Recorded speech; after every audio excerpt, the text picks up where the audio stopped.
การออกออเดอร์ของแต่ละคนมันอาจจะบ่คือกันเนาะแล้ว1ออเดอร์ของเฮานี้เฮาควรออกเท่าใดเดี๋ยวค่อยจะมาเว้า2ประเด็นหลักๆเนาะสำหรับในการออกออเดอร์อันนึงจะเว้าถึงคนที่หาก็เข้ามาในวงการเทรดหาก็เป็นมือใหม่2นี่จะเป็นคนที่อยู่ในวงการเทรดมาดนคนที่มีความรู้เนาะเดี๋ยวจะมามือใหม่ก่อนเนาะสำหรับมือใหม่เนาะเฮาควรออกน้อยที่สุดเนาะหรือว่าออก 1% ของพอร์ตเนาะหรือว่าเฮาอาจจะมีต้นทุนบ่หลายมี5เหรียญ10เหรียญ20เหรียญ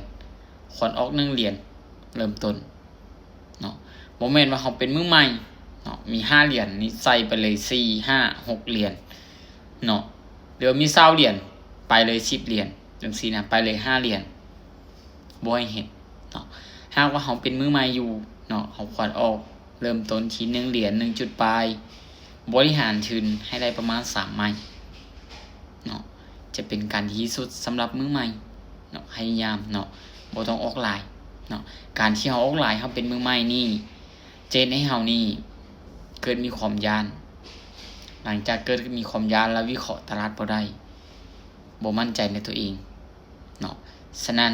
การที่เฮาเป็นมือใหม่เฮาควรออกออเดอร์น้อยๆไปก่อนเนาะเพื่อหยังเพื่อเห็นรู้วิธีการเทรดเพื่อเห็นรู้วิธีการที่เอาตัวรอดจากตลาดเนาะอันนี้สำหรับมือใหม่แล้วก็คนที่อยู่กับตลาดมาดน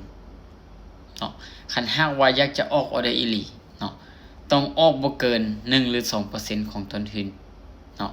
อย่างเช่นเฮามี100เหรียญเนาะอาจจะออก1เหรียญ2เหรียญหรือบ่เกิน5คันหากว่าออก5เหรียญไปนี่แน่นอนความเสี่ยงมันสูงเนาะเฮาพยายามออกต่ำๆออกน้อยๆเนาะจะเป็นการดีที่สุดจะเป็นการเซฟต้นทุนเฮาหลายที่สุดเนาะแล้วก็คันหากว่าอยากจะออกหลายแนะนำให้เจ้านี่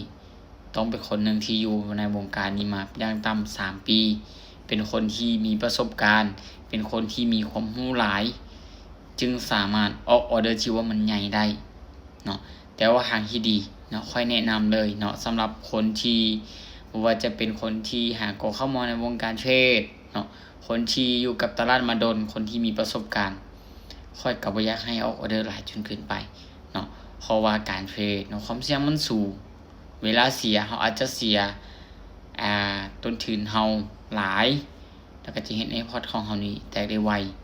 เนาะฉะนั้นเฮาเฮ็ดจังได๋ก็ได้ให้มันเซฟต้นทุนของเฮานี่หลายที่สุดเนาะคนที่อยู่ในวงการนี้รอดเนาะคนที่อยู่ในวงการนี้ได้บ่แม่นคนที่เทรดเอาชนะตลาดได้หลายเนาะแต่เป็นคนที่มีวินัยมีแบบแผนมีการเดินเงินที่มันชัดเจนเนาะเอาง่ายๆคนที่วางแผนได้ดีเฮ็ดตามแบบแผนได้นี่จะมีโอกาสที่จะอยู่รอดในวงการนี้ได้